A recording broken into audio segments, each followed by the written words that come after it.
Manchester United, started this week game, early kickoff against Southampton, newly promoted Southampton side, of course, as a Emirates Stadium, and Manchester United found a way to defeat Southampton 3 goals to nothing. Sunday, Papa, moving into this very game, Manchester United, the Southampton against Manchester United. Of course, we've seen games United played recently this season. They have made up and doing, and of course, coming back from an international break, United found a way to edge out Southampton 3 goals to nothing. Would you say Erik ten Hag got it spot on with the formation, the selection this time? Because we saw Christian Eriksen partner alongside Kobe Menu in the heart of the midfield. Marcus Rashford obviously started. Of course, he found at the back of the net. Just a little change at the heart of the midfield. Did he get the formation right? Yeah, I think he got it right because he was playing in Southampton, who are not good. We talked about their record so far since they came back from the Championship.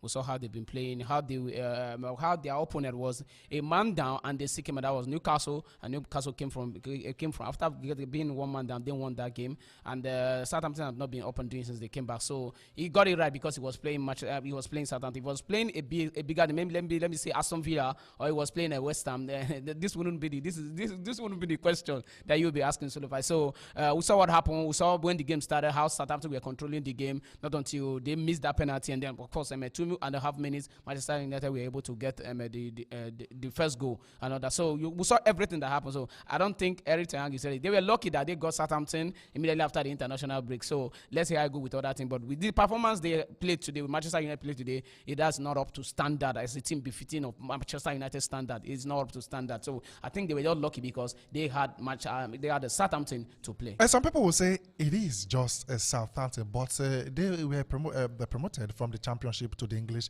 Premier League. A lot of teams found a way to get promotion, but unfortunately it didn't happen, and it happened for Southampton. Of course, Southampton will see how they've been struggling this campaign. They've played 4 games, and of course, yet to get a win. They've been losing back-to-back games. I cannot say at the heart of the midfield, there was a little tweak. Casemiro didn't start this time. It was Kobe Menu alongside Christian Eriksen. Of course, Manchester United put 2 past Aaron Ramsey of the Southampton goalkeeper in the very first half. You think that moving forward, that was an improvement because previously it used to be Casemiro alongside Kobe Menu, but this time he had to drop Casemiro, partner Kobe Menu with Christian Eriksen. Of course, United got the 2-0 lead. I would say moving forward, I don't think that will be the partnership we will use against the better side. I'm not trying to say Southampton is. I'm not trying to downplay Southampton's importance in the league, but we all know that. To be fair, before the season starts, seeing this feature, you definitely say it's 3 points. If you don't get 3 points against Southampton, then where do you start from? Losing to Brighton is a different scenario entirely. Losing to Liverpool, but Southampton, you can't say you don't believe. Yes, they play the ball, but you guys saw the match. Southampton is, to me personally, they are one of the weakest side in the league currently. They're one of the side that if you don't get 6 maximum points from them, you will not be happy as a team.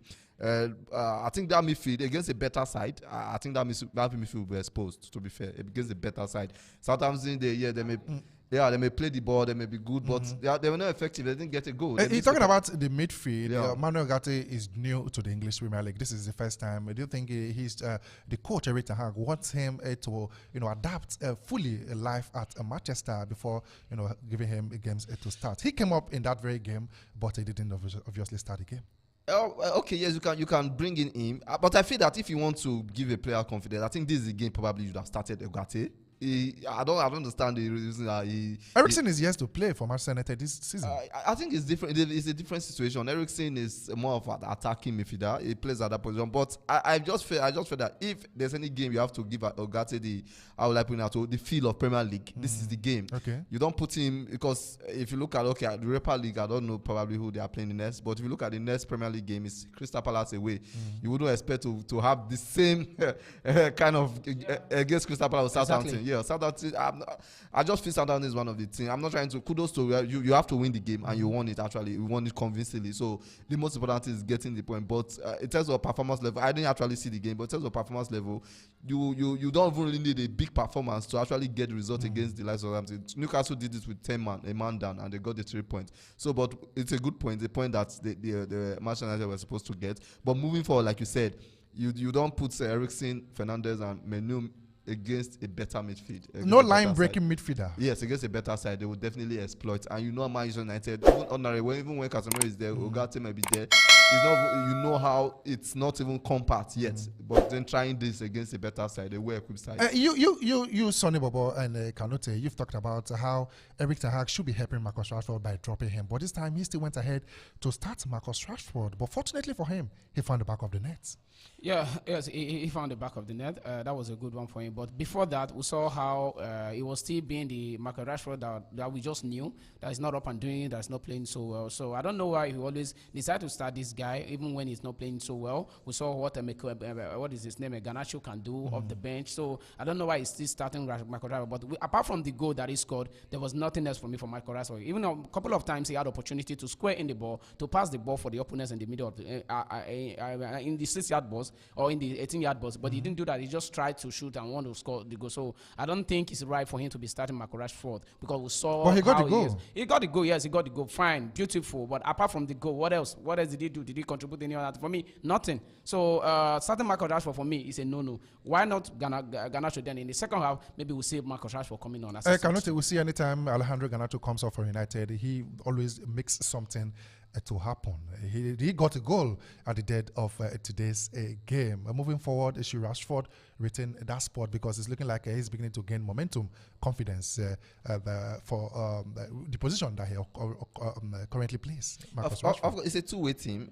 In this game, I actually expected to start Garnacho ahead of Rashford. But I think starting Rashford also probably, like the goal he got today, probably could give him confidence. And it's now the next match. Now you don't know who will he stick with. Will he stick with Rashford, or will he start Garnacho against a more equipped, better side in terms of maybe the Europa League? So I think Rashford need to up his game definitely. And it seems that Ten Hag actually prefers Rashford. I don't know, well, for reason best known to him, maybe because he's English or because he's a true Manchester United player, probably. So, but getting a goal is a good one for Rashford. Hopefully, he will build on this goal to improve his confidence and probably cement his play, because definitely Garnacho is knocking on the door. Anytime he comes in, he gives a good performance, and that leaves a big question in the heart of the coach: that should I start Garnacho ahead of him, or should I stick with Rashford? All right, let's talk about the defense line. Manchester United ended the game with Mazraoui not in the defense.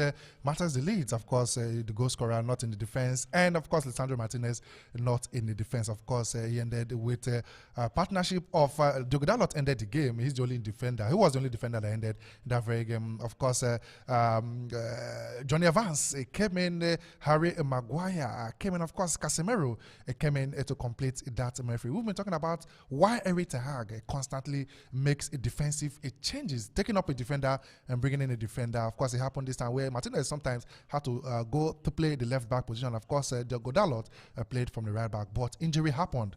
Martinez, of course, a back injury according to reports, and of course, Martinez delete an injury that made Casemiro be the last defender. But Casemiro, when he came into that very game, before we talk about that, the defense line, the substitution, should he continue doing this Eric Ten Hag all the time, making defensive changes?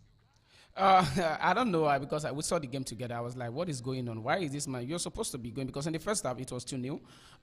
Going into the second half, Southampton were controlling the game. Even when they were one man down, they were still controlling the game. On a normal team that is good, let me use for example Manchester City, will not allow Southampton to take control of the game even when they were one man down and they were still controlling the game. Manchester United were just there. Now the most beautiful part of this game today, because I saw the game, was the way Zexi was handling the ball, the way he was distributing the ball, the defense making change, because he didn't. In the last game, I think he did the same thing. Why can you be taking against not Liverpool now, against Brighton? He did that. You're removing defender, bringing on the defender. Not that the defender was injured, not that there was anything wrong, not that you have a game to play and you want to play this. So you decide to be playing all your defenders. But so this time injury. Yeah, this time we saw injury scare and all that. Before the injury, though it was not certain then. Before the injury, we saw him making those changes, but it does not really go well for you to be making use of all your defenders. Then we have what is his name? Martinez is a doubt now. now for the Europa League. Even Matters the league. But they've not assessed them. So let's see how it goes. Let's see after the assessment. Let's know. But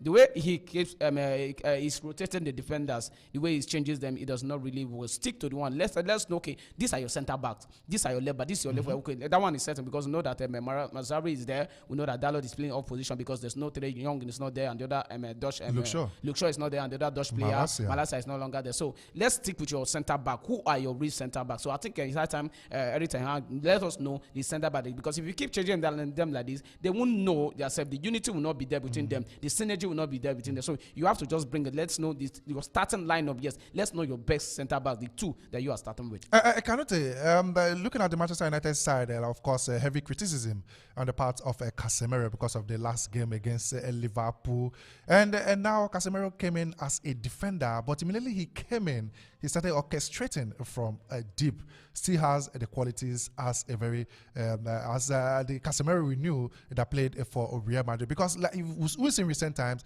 a lot of people say that he is beginning to dwindle in form, but currently Casemiro, he came in that very game and of course started orchestrating from deep. Casemiro, does he still have an opportunity to start for Manchester United at the heart of the midfield?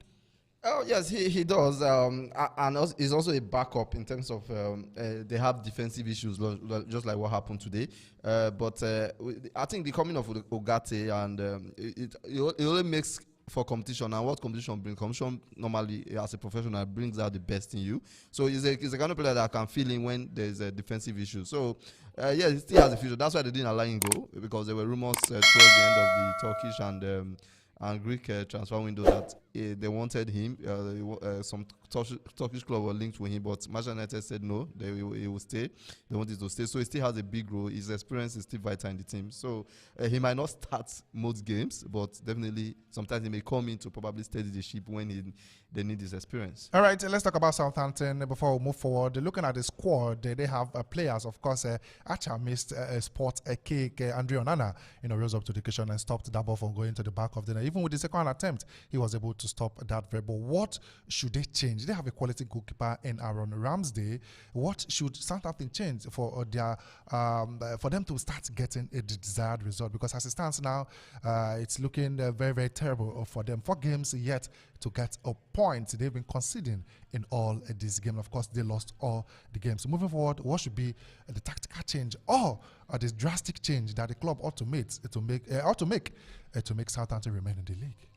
For it's me, looking dangerous for them. It's looking dangerous for them, and it's not really good for them. We saw the frustration when the Manchester United scored the third goal from their manager, the coach. We saw the frustration on his face, and he said this all. He says that because how can you be playing 4 games so far, you've not been able to manage to even win a game or even have a draw. So it's really frustrating for them. But right now, I think what they need, I don't know. The transfer window is closed. They can't get more players now. But I think that is what they would have sorted out even before the season started. Maybe they have the player, but it didn't. The thing is, they're just coming back from the championship. They need to really put themselves together, know exactly what the problem is. Is it the defender? Is it that the tactics is not working? The formation is not working? So it all boils down to the manager. What tactics he decides to use or to employ to use in the game. So that is just that boils down to the manager on what to use. For me, if it doesn't work, it still lies down to the manager. Let him go, show him the exit door, and then bring in another person. All right. To work for them. They really want to remain in the Premier League. Yes, Russell Martin, of course, the head coach, this manager of Southampton, he wasn't pleased with the outcome today, but it is what it is. Moving forward, maybe he found a way to make some tactical changes so he can bring out a better Southampton, not this terrible Southampton we saw today. Congratulations to Manchester United getting 3 points away from home. Maybe they will build on this momentum moving to the games that will be coming later. Once again, congratulations to Eric Ten Hag and of course the Manchester United players, and of course Matters Elite winning the player of the man of the match. Congratulations to them once again.